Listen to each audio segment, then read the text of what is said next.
Hindi mo masusunod lahat, sa lahat ng panahon, sa lahat ng pagkakataon, idinidiin ka lang ng batas. Hindi nagiging blessing ang batas. Ang linaw na itinuturo ng Book of Romans. Meanwhile, Jesus justifies people. Idinedeklara kang makasalanan ng batas at ikaw naman ay pinapawalang sala ni Jesus. Baligtad na baligtad, magkaibang pananaw.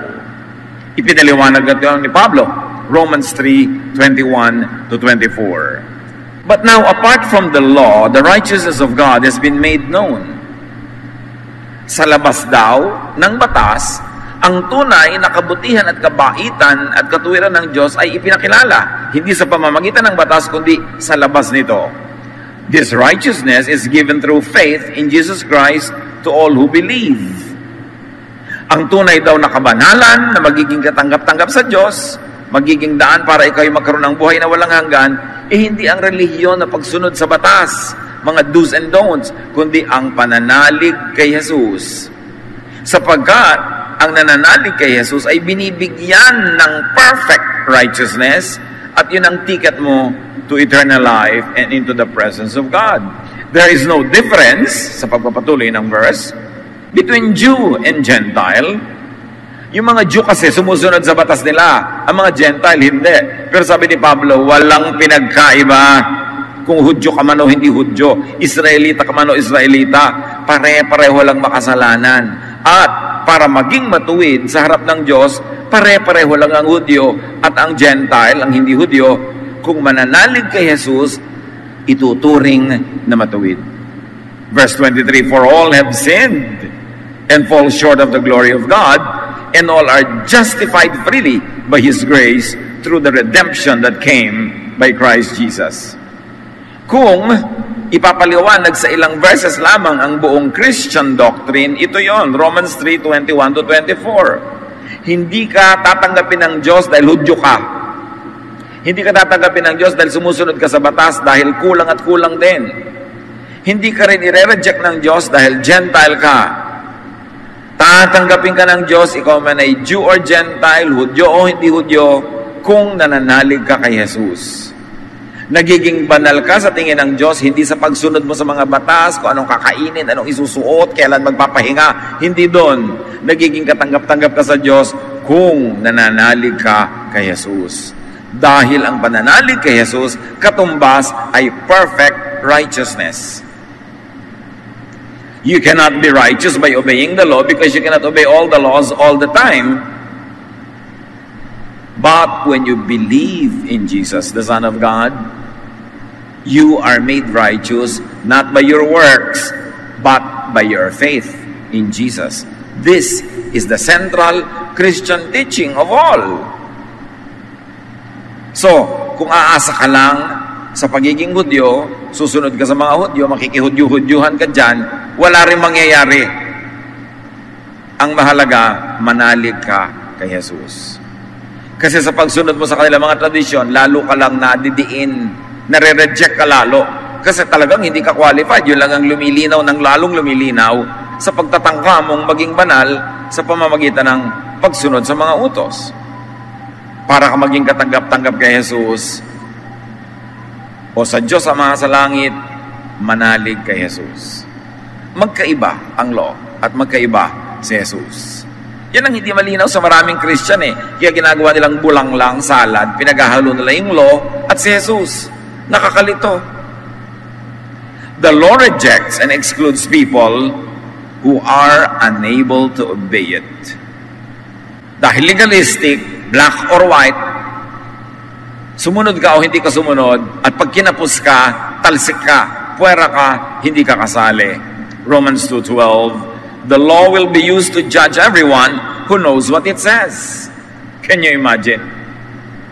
Gagamitin ang batas ng Israel, ng batas ni Moses, bilang panukatan, panukat, pangtimbang, batayan sa mga taong nakakaalam sa law na yon. Kaya hindi pa lalo nagiging blessing to know the law. Lalo pang nagiging pahirap. Kasi pag alam mo, dun ka susukatin. Kawawa naman yung ibinabad sa law of Israel kasi doon din sila susukatin at walang papasa. Kasi kung papasa na sila, bakit pa ipinadala ng Ama si Jesus? Kung tama na yung pamamaraan nila, ba't pa sila itinuwid ni Jesus? Itinutuwid ba yung tuwid? Itinatama ba yung tama? Nililiwanagan ba yung maliwanag? Itinama ni Jesus kasi madilim, kasi baluktot, kasi kulang. Anong ginawa nila kay Jesus? Pinatay nila. Lalong ipinakita kung gaano kalinaw na likong-liko talaga ang kanilang mga pananalig at ang kanilang mga pangangatwiran dahil nung itinutuwid sila ni Jesus, pinatay nila. Habang itinatakwil ng batas ang tao, Jesus accepts and includes people. Sa Israel, sa batas ni Moses, ang daming puwera. Puwera ang mga minorities, puwera ang mga babae sa maraming bagay, puwera ang mga bata, puwera ang mahihirap, puwera ang mga makasalanan. Ang daming puwera, konting-konti lang yung sa kanilang lipunan ay matatawag na in. Katanggap-tanggap. Romans 15:7, accept one another then, just as Christ accepted you. Again, kabaligtaran. Kung itinatakwil ka ng batas, itinuturing ka makasalanan, itiwalag, tanggalin, Jesus accepts you. The law teaches and promotes cruelty and violence to people it condemns. Yun ang napakahirap sa mga batas ng Israel. Batas ni Moses, kanilang mga kaugalian. Tinuturuan nila yung mga nag-aakalang sila ay matuwid na magkaroon ng lisensya na maging malupit at marahas sa mga inaakala nila ay makasalanan. At ang effect ng law sa mga Israelites, the more legalistic, the more unkind. Kaya habang mas nagiging relihiyoso, mas pumapangit ang ugali. Mas lumulupit sa kapwa. Mas mahilig mamintas, manghusga, magtiwalag, magpuwera, magparusa. John 8:4-5. Then they said to Jesus, Teacher, this woman was caught sleeping with a man who isn't her husband. The law of Moses teaches that a woman like this should be stoned to death. What do you say? Isang malaking pagsubok kay Jesus. Tinatanong siya. Turo ka ng turo ng love. Lagot ka ngayon pag tinanong ka namin tungkol sa law. Niya, Jesus, ang linaw ng kautosan ni Moses, batas ng ating bayan, sino mang babaeng sumisiping sa lalaking di niya asawa, o lalaking sumisiping sa babaeng di niya asawa, ay kailangang batuhin hanggang magdugo, mamatay. Anong masasabi mo sa babaeng ito na nahuli namin? Pag sinabi ni Jesus, nabatuhin hanggang mamatay, tulad ng sinasabi ng batas nila, hindi na baliwala yung utos niya na ibig, maging mabait, mabuti sa kapwa. Kaya sabi niya, kita mo na, kinukontra mo sarili mo. Pero kung sinabi naman ni Jesus na, huwag batuhin, magkakaroon sila ng ebidensya na nilalabanan nitong si Jesus ang law of Moses, law ng kanilang bayan, constitution ng kanilang bayan, therefore pwede nilang idemanda, isakdal at patayin din si Jesus. Kaya akala nila, corner na sila ni Jesus. Kaya lang, alam naman natin sinagot ni Jesus. Sabi niya, okay, utos ni Moses, batuhin ang may kasalanan hanggang mamatay. O sige, kaya lang, ang dapat unang bumato, yung walang kasalanan. Stroke of genius. More than Solomonic is the Jesus style. So sinagot niya ang tanong, hindi na bato ang babae, pero hindi siya naakusahan dahil ang sabi niya, kayong humusga sa sarili nyo. Yung walang kasalanan, maunang bumato. Wala namang naglakas ng loob bumato. Bakit ang lakas ng loob nilang magbumato ng kapwa? Pag tinanong naman sila, ikaw ba qualified kang hindi batuhin? Wala ka bang kasalanan? Alam naman ng may kasalanan sila, bakit ang hilig nila mambato? Kasi ang armas nila, law of Moses. Nagpapasama ng ugali, yung sobrang pagiging relihiyoso na walang pag-ibig. Pag-ibig ni Jesus. Mark 2:23-24, one Sabbath, Jesus was going through the grain fields, and his disciples walked along. They began to pick some heads of grain. The Pharisees said to him, Look, why are they doing what is unlawful on the Sabbath? Bukod sa 10 Commandments, dinagdagan pa ng 666 rules ng mga relihiyoso ang buhay ng Israel. At isa doon, hindi ka pwedeng pumitas ng prutas man o anong kakainin kung Sabat. Mamatay ka sa gutom, ano ngayon? Mangisay ka dyan, ano ngayon? Malunod ka, ano ngayon? Basta bawal magtrabaho, period. Kaya ang sakdal nila kay Jesus, bakit pinapayagan mo yung mga disipulo mo na pumitas ng bungang kahoy, ng mga gulay-gulay sa dinadaanan nyo, samantalang Sabat ngayon? Ang gusto ng mga Pharisees, masunod yung batas kahit magutom yung mga tao. Nabulag na sila ng kanilang pagiging relihiyoso. But Jesus teaches and promotes kindness and love to people that the law condemns. At sinagot sila doon ni Jesus tungkol sa matagal nang nangyari nung panahon ni David.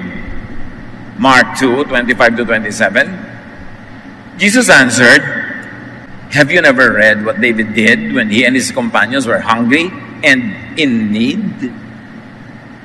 Hindi nyo ba nabalitaan ang ginawa ni David noon?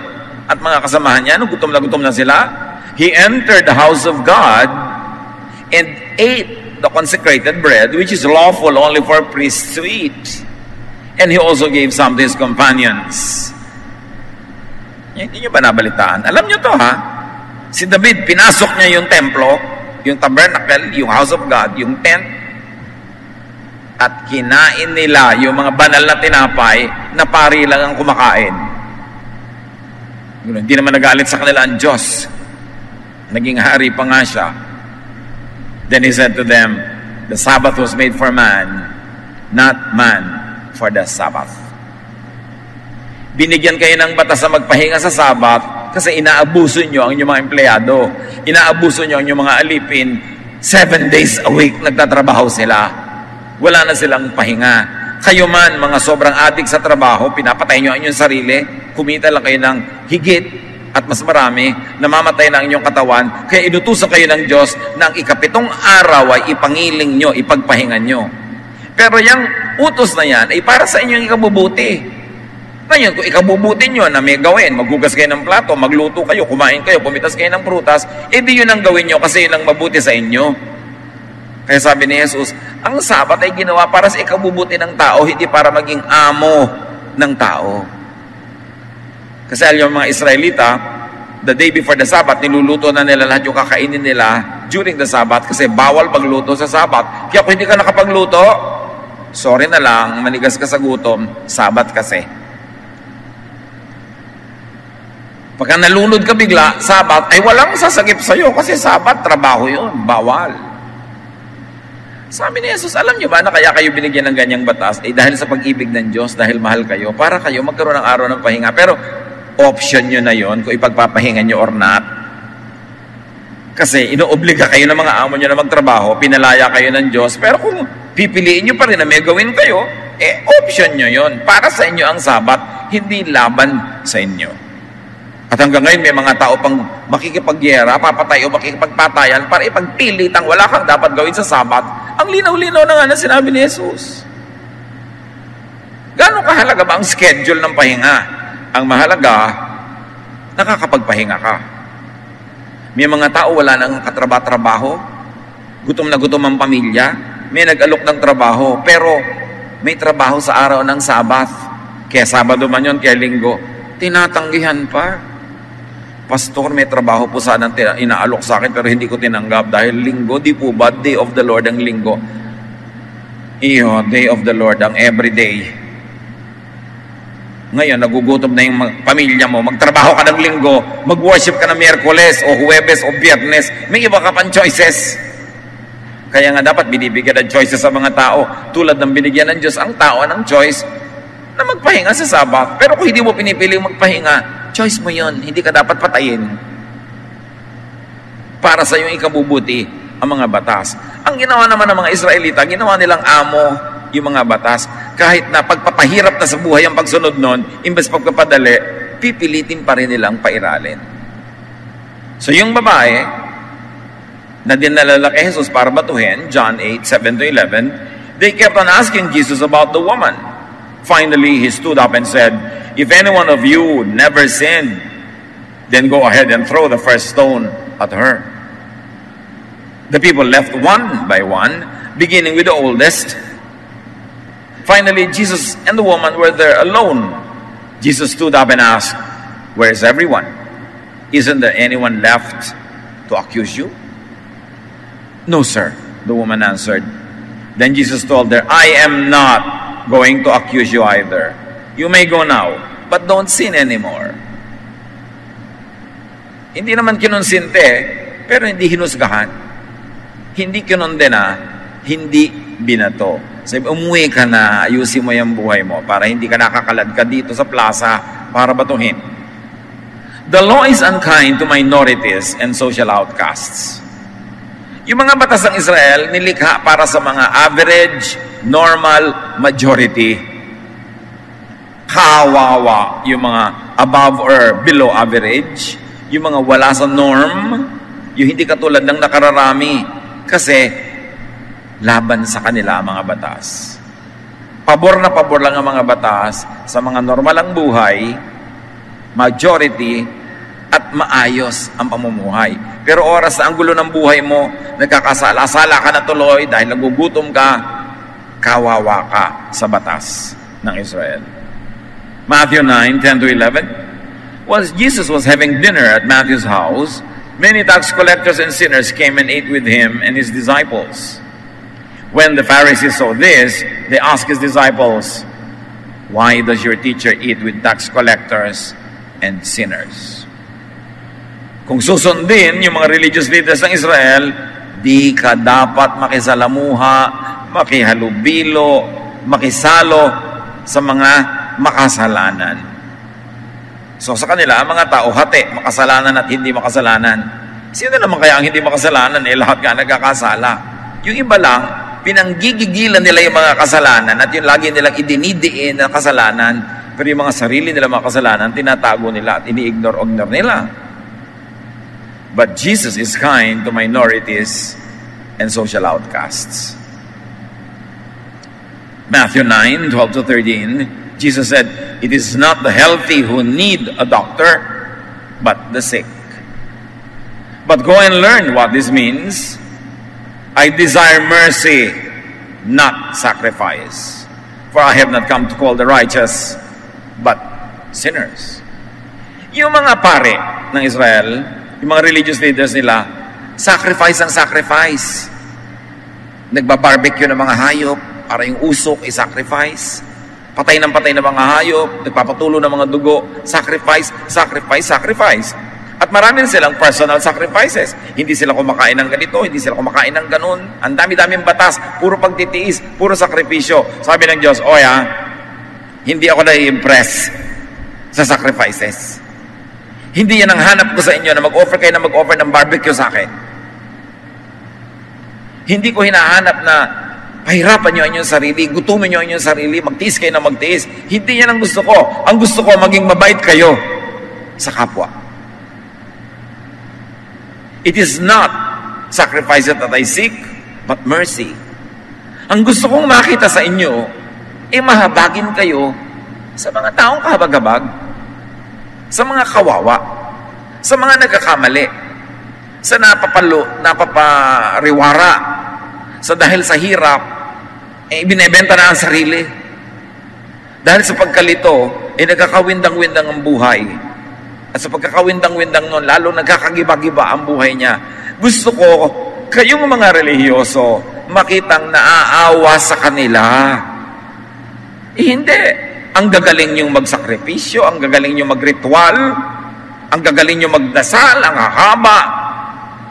Pero hindi naman kayo mabait. Hindi yan ang hinahanap ko sa inyo. Yan ang sabi ni Jesus.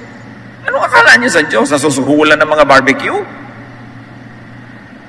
Natutuwa pagka nagugutom ka, ayuno ka ng ayuno? Pag may nakatapak naman sa paa mo, minumura mo? Dasal ka pa ng dasal kahit sa jeep? Pag may nakabangga sa'yo, kung irapan mo, kulang na lang, lamunin mo ng buo. Sabi ni Jesus, hindi impressive sa Diyos yung mga ganyang drama. Ang hinahanap lang niya ay isa, maigibigin ka dapat sa kapwa, maawain, matulungin. That is the purest religion. Kaya nga sabi ni Jesus, bilang isang pahimakas sa pagdadating ng paghuhukom, sabi niya, sasabihin ng Diyos, hali kayo, dito kayo mga mag-e-enjoy ng napakaraming gantimpala. Kasi nagugutom ako, pinakain niyo ako, nagiginawa ako, dinamitan niyo ako, nakakulong ako, dinalaw niyo ako, may sakit ako, inalagaan niyo ako. At sabi ng mga tao, kailan naman po namin ginawa yan? Pag ginawa niyo yan sa mga kawawa, ginagawa niyo sa akin. At yan ang ticket niyo para sa inyong eternal life. Hindi sinabi ni Jesus, hindi sinabi ng Diyos na mga batas, pagsunod niyo sa batas, sa mga do's and don'ts, ang magiging ticket niyo to your reward. Kundi ang paggawa niyo ng mabuti sa kapwa. So be merciful instead of being experts at religious rituals and sacrifices. Jesus invalidates the unkind and cruel provisions of the law. Hindi naman lahat ng law ng sinaunang Israel ay masama. May mabuti. At vinalidate ni Jesus lahat yung mabuti doon. Sinala niya. Merong mga dapat ituloy kasi mabuti yon, katulad ng kabutihan sa kapwa, ay tinuturo din naman yun kahit sa Old Testament. Pero yung mga kalupitan sa pagiging relihiyoso, panghuhusga, yun ay sinala na at hindi na dapat ituloy pa. Sa Matthew 5:21-22, in fact, articulated in verses 28, 34, and 39, you have heard that it was said to the people long ago, but I say to you, sabi ni Jesus. At hindi na natin iisa-isahin yung mga sinabi niya. Ang buod lang ay ito. Akala nyo ito ang ibig sabihin ng inyong mga batas. Ipapaliwanag ko sa inyo, hindi yun ang ibig sabihin. Ito ang tunay na ibig sabihin. Nag-aakala kayo na ganyan ang application niyan. No, ito ang application niyan. So, ang ginawa ni Jesus, hindi niya binura ang lahat ng mga batas. Ibinigay niya ang tamang pagbasa, tamang interpretation, tamang application. At ano yon? Yung loving, yung kind, yung merciful application. So, paano mo malalaman ngayon kung tama ang interpretation mo sa Bible? Maka-Jesus ang interpretation mo kung sa pag-i-interpret at pag-a-apply mo nito, ikaw ay bumabait. Na ang ginagawa mong paglalapat sa buhay ay pampabait, hindi pampasungit. Na sa kababasa man ng Biblia, mas nagiging maibigin ka at mabait sa kapwa, hindi mapanghusga at masungit at mapambato, dun mo malalaman kung tama ang iyong interpretation. Jesus gave rest from the burden of the law. One of the most important teachings of Jesus and statement of his mission, Matthew 11:28-30. Come to me, all of you who are weary and burdened, and I will give you rest. Hindi ito sa trabaho, ha? Rest from the law of Moses. Rest from the law and the traditions of Israel. Pagod na ang mga tao, kahit anong gawin nila, kulang at kulang, kahit offer sila ng offer, kulang pa rin, kahit anong pagsisikap nila, mali pa rin sila, babatuhin pa rin sila. Sabi ni Jesus, kaya ako dumating para ipaliwanag sa inyo na hindi naman dapat ganyan na attitude yun sa law eh. Nakakapagod, nakakapagpasungit. Dumating ako para kayo bigyan ng pahinga.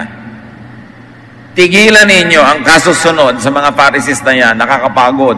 Verse 29, take my yoke upon you, not that of the Pharisees, and learn from me, not from them. For I am gentle and humble in heart. They are not. And you will find rest for your souls, not fatigue.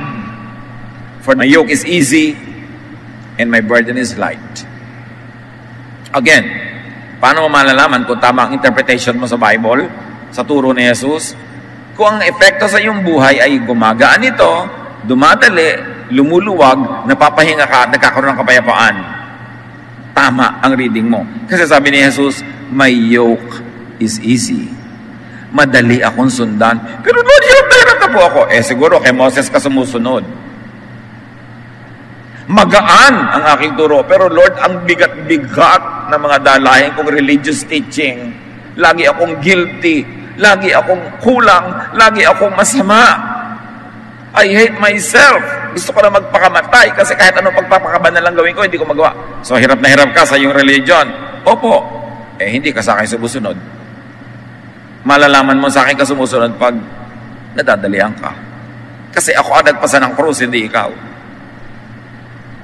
So niya, my yoke is easy, my burden is light. Pero pagod na po ako sa religion ko. Hindi ka sa akin sumusunod because I came to give you rest. Hindi para kapagurin. Ito pahinga ng espiritu hindi pahinga ng katawan. Kasi kung minsan sa paglilingkod mo sa Diyos, talaga napapagod ang katawan mo. Pero ang espiritu mo dapat panatag. Nakapahinga ang loob mo. Payapa, tiwasay. Yun ang binibigay ni Jesus.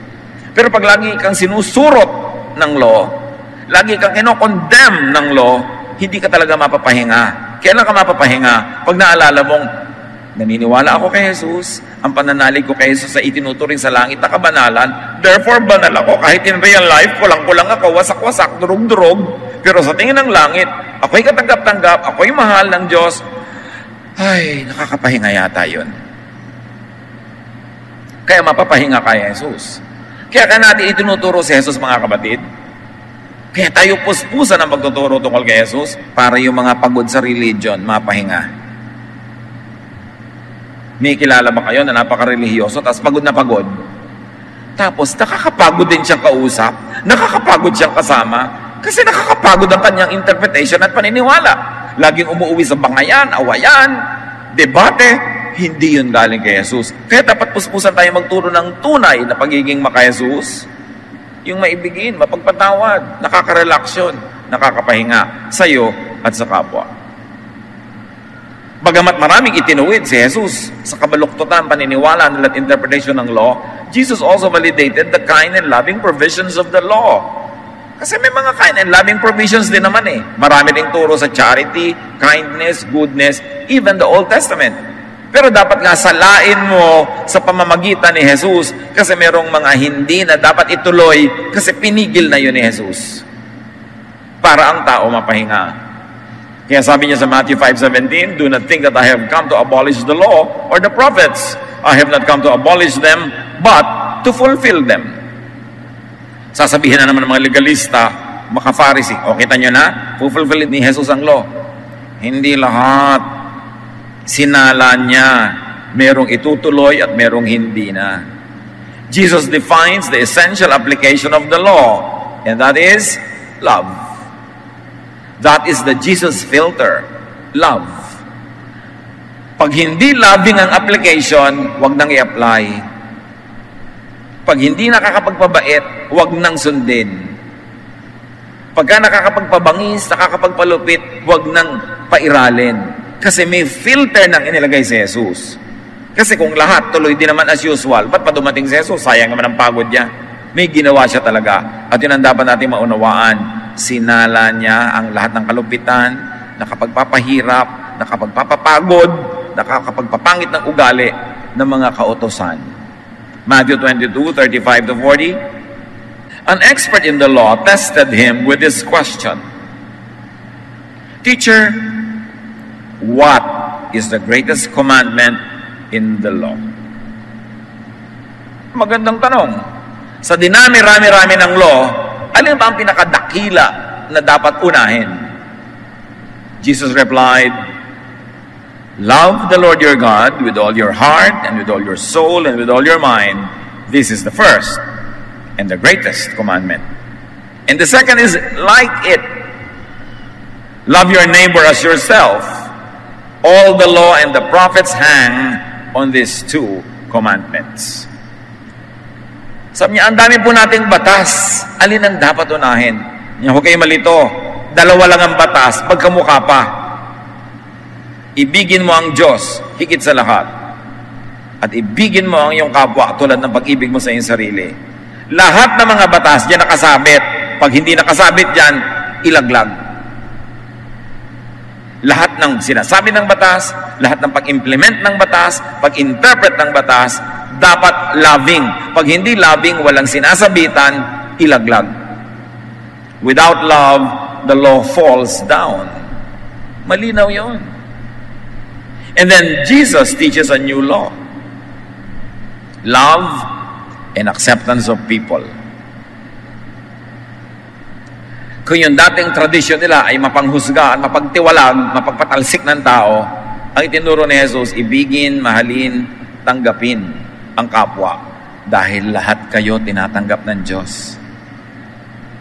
John 13:34-35, "A new command I give you, love one another, as I have loved you. So you must love one another. By this, everyone will know that you are my disciples, if you love one another." Sabi niya, makikilala na kayo'y tagasunod ko kung kayo'y maibigin. Hindi kung mahaba ang inyong palda, mahaba ang inyong buhok, hindi kung itong version lang na ito ang Bible nyo, hindi kung ganito kayo paraan binautismo, hindi kung ganito ang kinakain nyo, hindi kinakain. Sabi, hindi yan ang pagkakakilanlan ng mga tunay kong alagad. Ang pagkakakilanlan na ito kung nagmamahalan kayo. It's very revolutionary noon, kahit hanggang ngayon. Kasi maraming mga tinatawag ng sarili na Kristiyano, pero actually follower ni Moses, follower ng mga Pharisees. Kaya nakakalito tuloy ang Kristyanismo. Sabi tuloy ni Gandhi, "I like your Christ, but I do not like your Christians." Sabi, kasi ibang-iba naman ng mga Kristiyano kay Kristo. Ang lalakas ng loob niyong tawagin ng mga sarili niyong Kristiyano, eh hindi naman kayo maibigin. Kaya sabi niya, wala akong problema kay Jesus, gusto ko siya, pero yung mga Kristiyano, ayoko. Sabi ni Mahatma Gandhi, kasi ang sasama ng mga ugali niyo. Jesus kayo ng Jesus, pero ang buhay niyo naman hindi. At hindi niya kinokondemn yung mga personal sins like nakakasala ka, nagkukulang ka sa buhay. No, kundi yung sin of religiosity, the sin of self-righteousness, judgmentalism, and condemnation of others. So Jesus gives a filter through and by which godliness is to be observed and taught. Love. Meanwhile, Paul, one of Christianity's best theologians, Paul has his teachings on the law and Jesusness. Ano ang mga sinasabi ni Paul dyan? Paul redefines the law by and through Jesus and Jesusness. Galatians 3:10-11. Anyone who tries to please God by obeying the law is under a curse. The scriptures say everyone who doesn't obey everything in the law is under a curse. No one can please God by obeying the law. The scriptures also say the people God accepts because of their faith will live. Sino man sa inyo ang nagtatangkang bigyan ng kasiyahan ng Diyos sa pamamagitan ng pagiging legalistic, pagsunod sa mga batas, nako, daig nyo pang isinumpa. Bakit? Kasi hindi nyo naman masusunod lahat yung batas na yan eh. Mabibigo kayo araw-araw, kawawa lang kayo. Dahil sabi sa kautusan, sino mang hindi sumusunod sa lahat ng batas, ay nasa sumpa, isinumpa. So pag sa batas kayo kakapit at susunod, isinumpa kayo. Walang makakapagbigay ng kasiyahan sa Diyos kung dadaanin sa pagsunod sa batas dahil wala namang nakakasunod ng lahat ng batas sa lahat ng oras. Ang mga taong tatanggapin ng Diyos ay tatanggapin niya dahil sa kanilang pananalig, hindi dahil sa kanilang performance. Galatians 3:13, "But Christ rescued us from the law's curse when He became a curse in our place." Iniligtas tayo ni Jesus sa sumpa. Nung tinanggap niya sa sarili ang sumpa, siya ang namatay, daig pa niya ang isinumpa, inako niya ang ating lugar na iligtas niya tayo. At paano ka ngayon maliligtas? Paano ka ngayon matatanggap ng Diyos? Paniwalaan mo si Jesus. At ang lahat ng ginawa niya, ikaw ang beneficiary. That's why the righteous will live by faith, not by works, not by obeying the law. Galatians 5:1, Christ has set us free. This means that we are really free. Now hold on to your freedom and don't ever become slaves of the law again. May mga kinakausap kasi dito, mga taga-Galatia. Tinuruan ni Pablo, kay Jesus, pag nanalig kayo, ligtas na kayo sa mga batas, daig nyo pa ang sumunod sa batas. Pagtalikod ni Pablo, may mga dumating na Hudyong naging Kristiyano at itinuturo sa mga taga-Galatia, nako, hindi kayo maliligtas kung hindi kayo magpapatuli. Kahit matatanda na kayo, dapat kayo magpatuli, maging Hudyo kayo. kailangan ito, hindi nyo kainin. Kailangan kainin nyo ito. Kailangan sundin nyo mga batas ng mga Hudyo. Hindi kayo pwede maging Kristiyano na hindi kayo maging Hudyo muna. Kaya nung mabalitaan ito ni Pablo, siya galit na galit. Nanggagalaiti siya. Sabi niya, if anyone comes to you with the gospel, aside from the gospel we taught you, let that person be eternally condemned in hell. Sabi niya, kahit sino pang dumating sa inyo, kahit galing sa langit, galing sa impyerno, pag ang itinuro sa inyo ay kaligtasan sa pamamagitan ng pagsunod ng batas, isumpan niyo siya, sapagkat hindi yan ang naging kamatayan ni Jesus. Namatay si Jesus para iligtas kayo sa batas, hindi para kayo itali sa batas. Tapos Kristiyano na kayo, itatali na naman nila kayo sa batas. Ba't pa kayo naging Kristiyano? Yun ang laman ng Galatians. Basahin nyo yung buong buok. Kasi maraming ganun eh. Sabihin, sister, brother, or friend, tanggapin mo si Jesus. You get saved by faith. Walang works. Pagkatanggap mo, sabi niya, huli ka. Mula ngayon, works ka na ulit.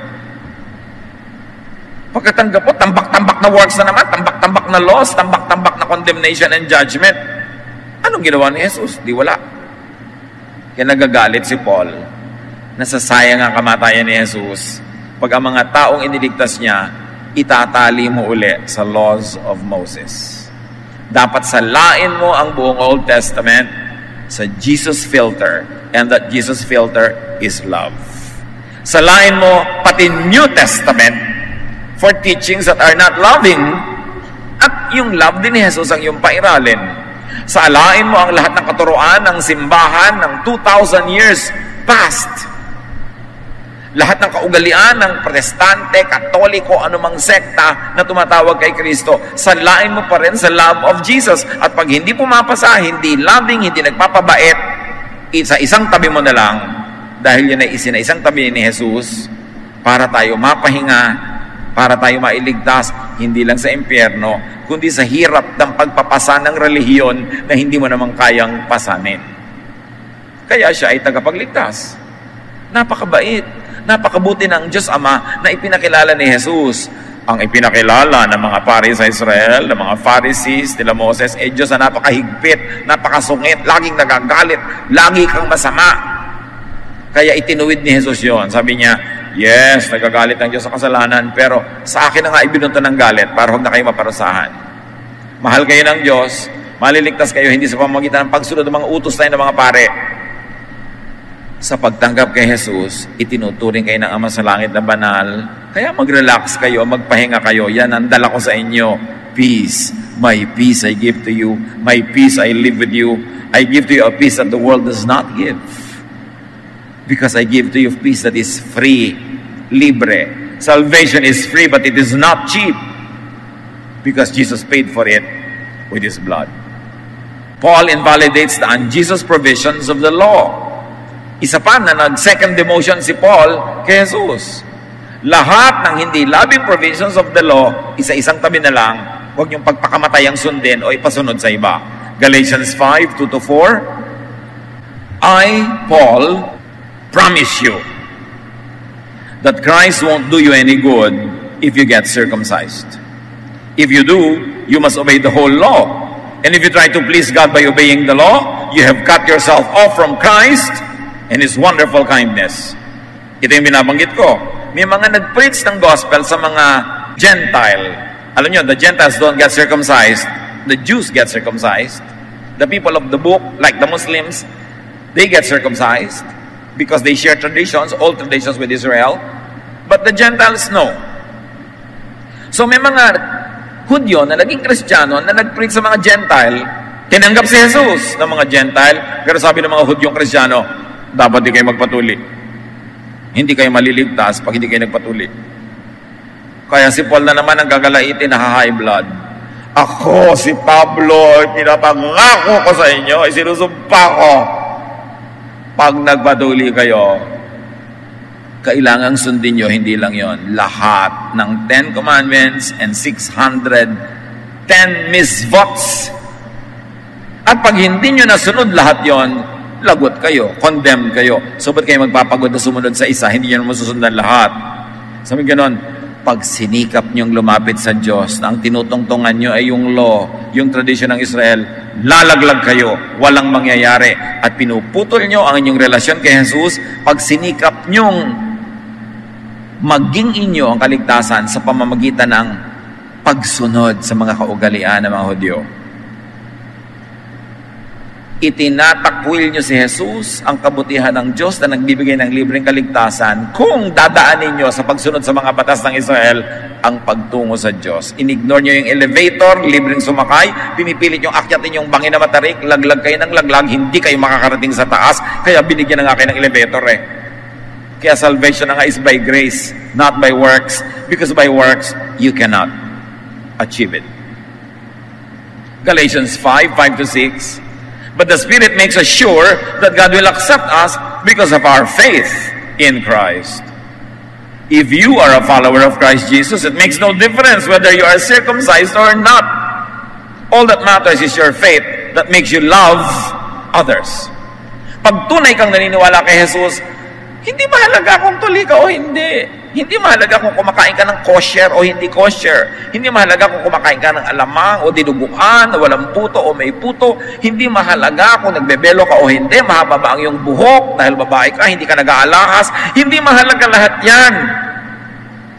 Ang mahalaga ay nananalig ka at ang patunay ng pananalig na ito, mapagmahal ka, maibigin ka. Hindi nakukuha sa damit, sa suot, sa hindi kinakain. Walang kwenta yan sa Diyos. Sabi ni Pablo, ang tinitingnan lang, mabait ka ba? Mapagmahal ka ba? Because God is love. So Paul, nakikisecond demotion kay Jesus, teaches the law and the supremacy of love. Galatians 5:14, all that the law says can be summed up in the command to love others as much as you love yourself. Pag sinabi mo, kaya ko bang sabihin ang lahat ng law in one sentence? Pwede. Love others as you love yourself. 1 Corinthians 13:13, maraming mga magagandang mga ideya, mga katangian, inisa-isa ni Pablo, pero sabi niya, for now, there are faith, hope, and love. But of these three, the greatest is love. Because when you love, your sins get covered. Pag umiibig ka, yung minamahal mo, napapatawad ang kasalanan niya, at kasalanan mo rin napapatawad, kasi maibigin ka. Pero legally, ang dami-dami mong kabanalan, pero hindi ka maibigin, sayang lang. Paul defines and operationalizes love. Paano nga ba nagagawa yung love? Sabi niya sa Galatians 5:13, my friends, you were chosen to be free. So don't use your freedom as an excuse to do anything you want. Use it as an opportunity to serve each other with love. Yun. Maglingkod kayo sa isa't isa. Magtulungan kayo. Yan ang gustong makita ng Diyos. At yan ang magbibigay sa inyo ng gantimpala sa kabilang buhay. Kumisan, nagdudugo na siguro ang tenga nyo sa katiteach natin tungkol sa love eh. Paulit-ulit. Pero tinatabla na kaya tayo sa kauulit. Nakakamalat na rin ulit-ulit. Hindi pwedeng ipagpasa walang bahala. Kailangan ulit-ulitin hanggang sumuot sa kabula-bulaluhan ng ating utak. Are you ruled by law or love? Pag may nakikita kayong kapwa nyo na sa tingin nyo, Kristiyano, nagkakasala, anong umiiral sa inyo? Pag-ibig, pagkaawa, pagkahabag, o law? Dapat itiwalag. Dapat disiplinahin. Dapat pagalitan. Dapat ipahiya. Dapat sitahin. Yun ang umiiral o yung kawawa naman ng babaeng ito. Ba't niya binibenta ang kanyang katawan? Wala na kaya siyang maibentang prutas? Wala ba siyang maibentang halaman? Wala ba siyang maibentang gulay o ulam? Bakit katawan niya ang binibenta niya? Masamang babae. Ganun ba? O ano kaya ang nangyari sa babaeng ito at nagkaganyan siya? Kawawa naman. Paano ka ba ito matutulungan? Paano talaga tayo mag-isip, mga kapatid, pag nakakakita tayo ng taong itinuturing natin makasalanan? Yung ang banal-banal mo, disenteng-disente ka, para kang si Queen Victoria. Tapos may dadaan sa yung mga babaeng hitad na kulang-kulang na lang magpagulong-gulong sa kalsada, katatawa. Eh, laki-laki ng Biblia mo, nakapusog ka, banal na banal. Anong lumarasok sa isip mo? Masasagwang babae, malalaswa. O, kawawa naman sila, bakit kaya ganon? Ano talaga? Paano nga ba tayo mag-isip? Pag nakakita kayo ng mga taong sa tingin nyo, makasalanan, hindi sumusunod sa mga kautosan ni Moses, gusto nyo parusahan? Ipahiya, sitahin, o, para kayong doktor na nagsasabing, ano kaya ang sakit nito? Malanggas nga ang sugat niya. Mapainom nga siya ng vitamins. Mabigyan nga siya ng gamot. Maalagaan nga siya. Anong gusto niyong gawin? Pag nakakakita kayo ng taong sa tingin niyo makasalanan, doon niyo malalaman kung umiiral sa inyo yung love of Christ or the law of Moses. Do you apply love or the law to others? To yourself? Di ba sabi? Ito yung law. Love others as you love yourself. So itinuutos din, mahalin mo ang sarili mo. Kaya lang, huwag yung sarili mo lang. Mahal mo rin ang iba, tulad ng pagmamahal mo sa sarili mo. Pero mahal mo rin ang sarili mo. Pero kung wala kang ginagawa, kundi parusahan ang sarili mo, iniisip mo, makatutuwa ang Diyos, nagutom ka lagi ka nagpa-fasting. Kaya ka nga binigyan ng sikmura para ka kumain at tumunaw ng pagkain, lagi mong ginugutom. Dapat may mga tamang panahon lang, hindi lagi.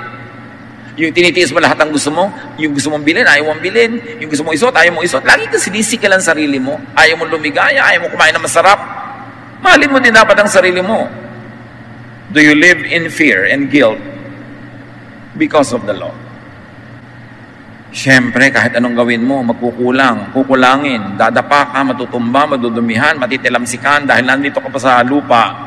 Tuwing nadadapa ka ba, nadudumihan, nagkukulang, lagi mong kinokondemno yung sarili.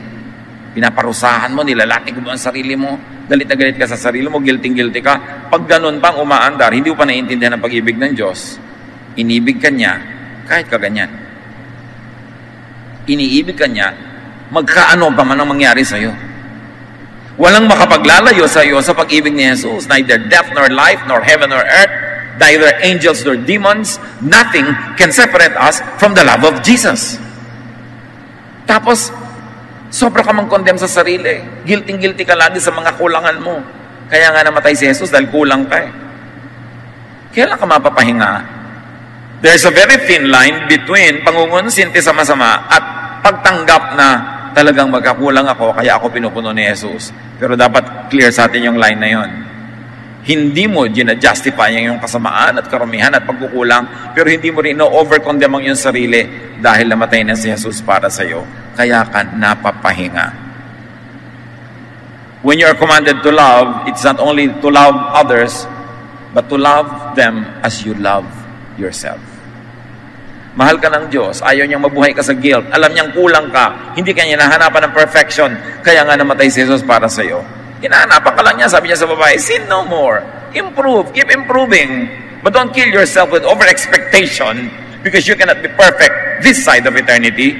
Kaya tayo may Savior. Huwag natin gamitin yun para pangungonsinti sa sarili, gamitin natin yun para sa pag-unawa sa kapwa. Is your spirit free, peaceful, and at rest? Because you understand, because you live by the love of God through Jesus?